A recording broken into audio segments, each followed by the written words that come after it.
ইউটিউবে দর্শকদের সঙ্গে ক্রিয়েটরদের সম্পর্ক আরও মজবুত করতে খুব শীঘ্রই চালু হচ্ছে যুগান্তকারী ভয়েস রিপ্লাই ফিচার। এই ভয়েস রিপ্লাই পদ্ধতিতে ক্রিয়েটররা তাদের ভিডিওর কমেন্টের উত্তর লিখিত বার্তার পরিবর্তে সরাসরি নিজেদের কণ্ঠস্বরে দিতে পারবেন।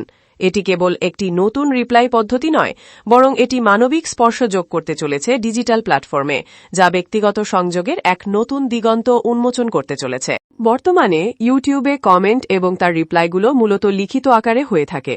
যদিও এটি যোগাযোগের একটি কার্যকর মাধ্যম, তবে এতে অনেক সময়ই ক্রিয়েটরের আসল আবেগ বা বার্তা সঠিকভাবে প্রকাশ পায় না। হয়তো ভয়েস রিপ্লাই এই শূন্যস্থান পূরণ করতে যাচ্ছে। এই ফিচারের অ্যাক্সেস পাওয়া ক্রিয়েটররা তাদের ভিডিওর নিচের কমেন্ট সেকশনে উত্তর দেওয়ার সময় একটি ছোট সাউন্ড ওয়েভ আইকন দেখতে পাবেন। এই আইকনে ক্লিক করলেই টেক্সট লেখার মোড পরিবর্তন হয়ে ভয়েস রেকর্ডিং মোডে চলে আসবে। নির্মাতারা তাদের বার্তা রেকর্ড করে সরাসরি কমেন্টের রিপ্লাই দিতে পারবেন। এই ফিচারটি ইউটিউবে কমিউনিটি বিল্ডিংয়ের ক্ষেত্রে একটি গেম চেঞ্জার হতে পারে।